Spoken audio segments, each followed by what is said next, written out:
So if I was going to start TRT without the oversight of a medical professional, first of all, I'd be getting a blood panel done, and I'd be checking at minimum sort of my total testosterone, my free testosterone, my SHBG or sex hormone binding globulin.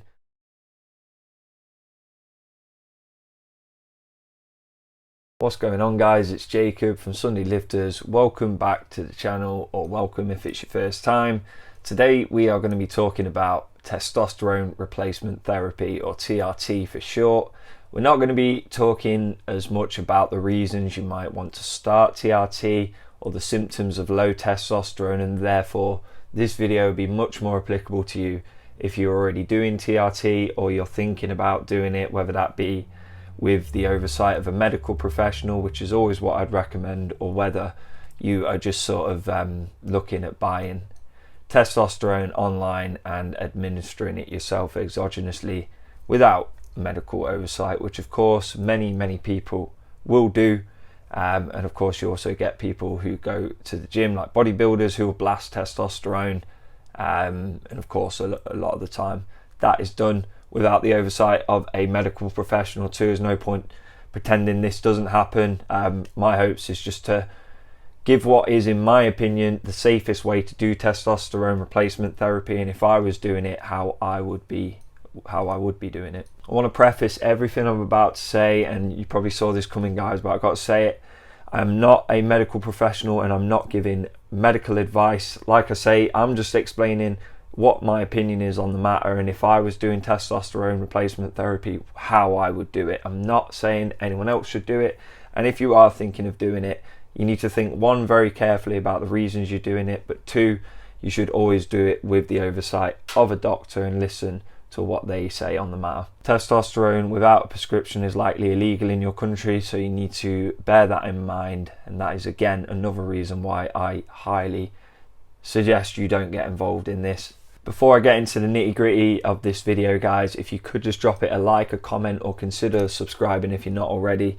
It really helps the channel grow and it is greatly appreciated. So if I was going to start TRT without the oversight of a medical professional, first of all, I'd be getting a blood panel done, and I'd be checking at minimum sort of my total testosterone, my free testosterone, my SHBG or sex hormone binding globulin, probably estrogen and estradiol if that's an option, and also FSH or follicle stimulating hormone, and LH luteinizing hormone, both of which are sort of to do with the natural production of your testosterone and are sort of activated through gonadotropins that are created in the brain and sort of send signal down to the sex or organs. At minimum though, like I say, I'd probably check total, free and SHGB and possibly estradiol.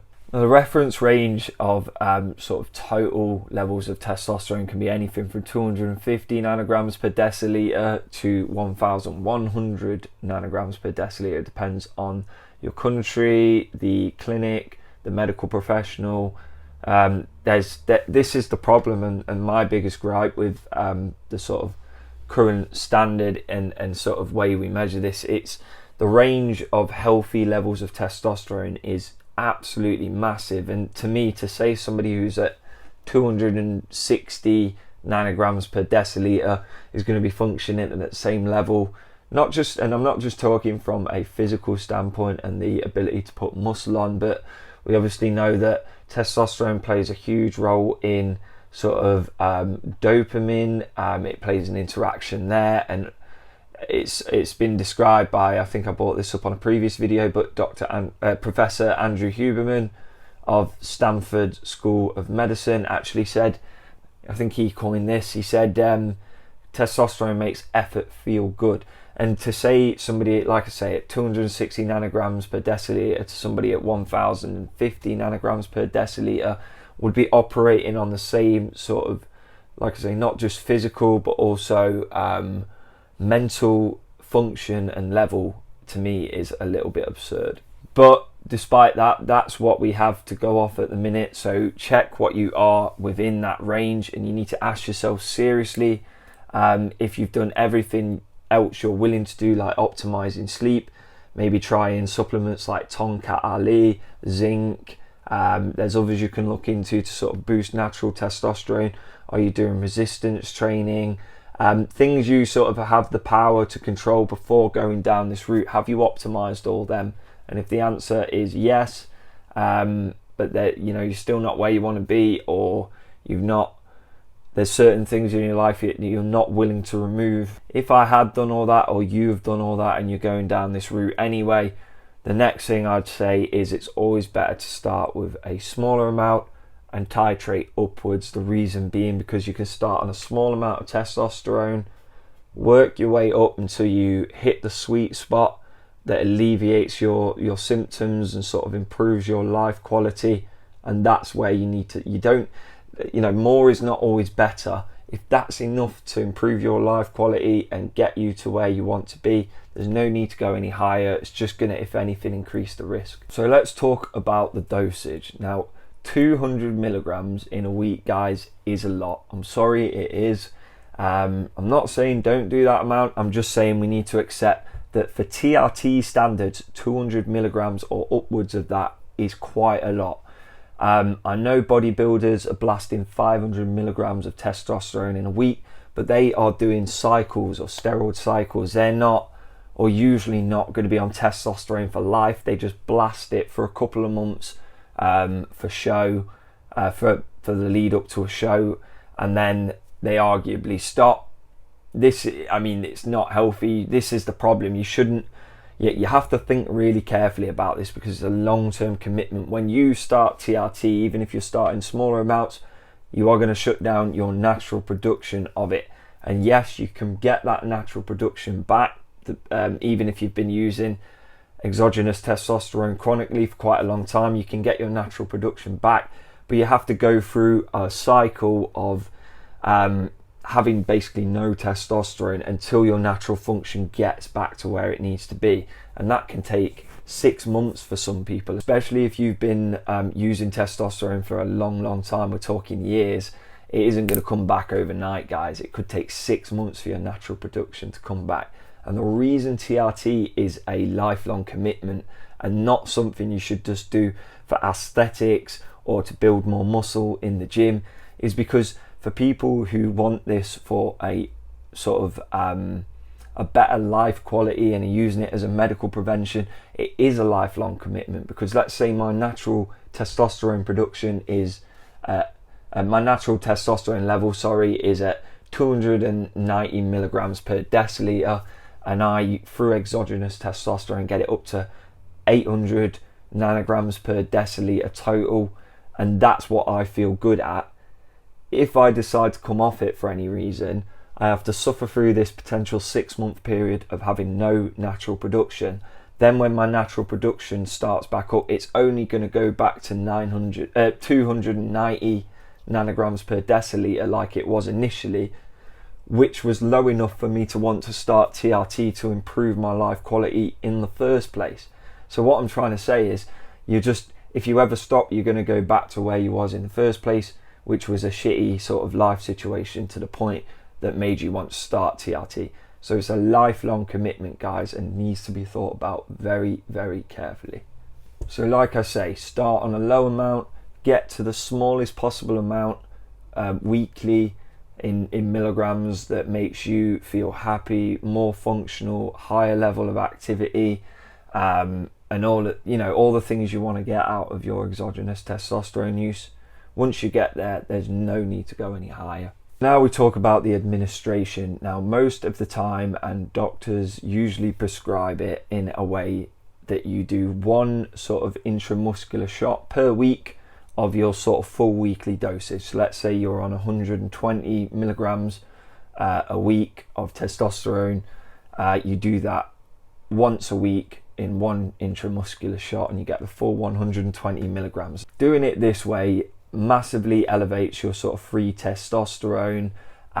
It lowers your SHBG, and it also is going to lower HDL, your high density lipoproteins, which is good cholesterol, the one we want to keep a little bit higher.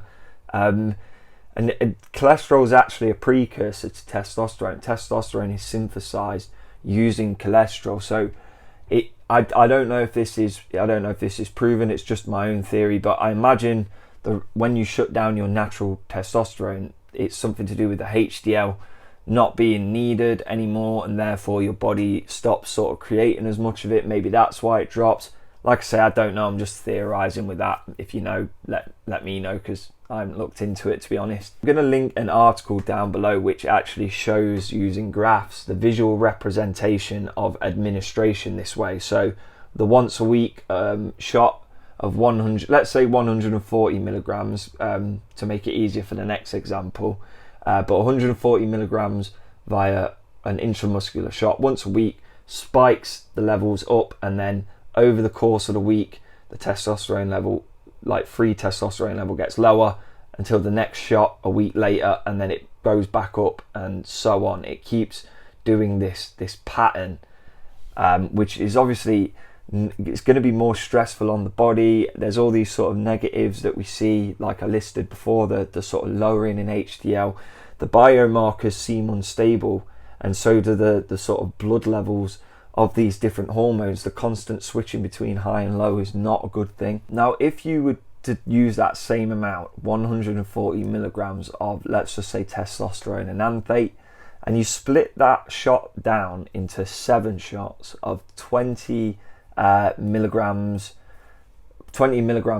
administrations of testosterone every day within the week, what happens is, over the first 2-3 weeks or 4 weeks of your testosterone administration, we get a gradual rise up to your new baseline testosterone level, and then you get, because you're administrating every day essentially a microdose, the blood levels of these hormones stays very stable. This style of administration, the smaller amounts every day, seems to be so much better for our body in terms of stress. It keeps biomarkers more stable, physiological functions seem to be better. It just seems to be so much easier for the body to handle, and it's obvious why that would be. When the blood levels stay very stable across time, rather than getting these big peaks and troughs, as with the current procedure and most well-known way people administer their testosterone, which is that once a week big shot. So if I was doing TRT, that is the way I'd be doing it. A lot of cutting edge medical professionals and clinics are already doing it this way. It's just taking a lot longer for, you know, sort of the general medicine world to catch on to this. I would bet my last pound that in 10 years this will be standard practice for 99% of people who are doing TRT.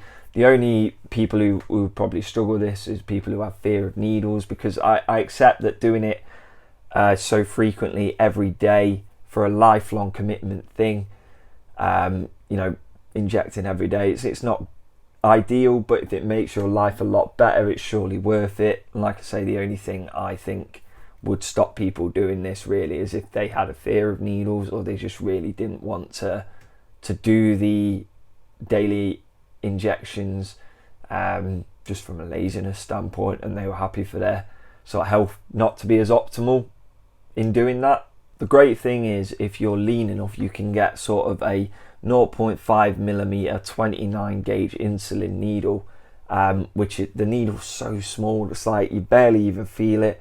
Do a shallow intramuscular injection. You could even do the injection sub-Q, because if you were doing this daily administration, because again, if you were doing 140 milligrams throughout the week, so 20 milligrams a day, that's going to be like 0.10, 0.20 milliliters of liquid, which is fine for a sub-Q injection. It's probably still better to try and do it intramuscularly, just because it absorbs slower into the blood, but that's up to you. Like I say, you'd have to be lean enough in order to sort of use the insulin needle and get the intramuscular injection. But all I'm saying is, if the liquid's small enough, it's small enough in amount, you could get away with sub-Q. I'm not saying for anyone to do this, by the way, I'm just pointing out you could theoretically do it. So in my opinion, the sort of frequent administration, everyday administration of a microdose of your testosterone equating to 1/7 of the amount you would do in a once per week intramuscular shot. So again, if you were doing 140 milligrams in a week, sort of breaking that down to daily dosages in that week of 20 milligrams, you're still getting the 140 milligrams in the week. You're just keeping the levels very stable rather than doing these big peaks and troughs. If I was doing TRT, this is the way I'd be doing it, and I do think this will be the future of this hormone replacement therapy. Like in literally 10 years or so, I think this will be standard protocol. But I'm just a guy on YouTube. You should be listening to actual tenured medical professionals, not people on YouTube who just do this because they're nerds, basically. If you did find this video useful, please drop it a like, please drop it a comment, consider subscribing if you're not already. It helps the channel grow. If you want to work with me, you can email me at sundaylifters@gmail.com for workout plans, meal plans, and online coaching. If you want to follow me on my socials, it's @SundayLifters on Facebook, Twitter, and Instagram. Thanks again for tuning in, guys, and I will see you here again very soon.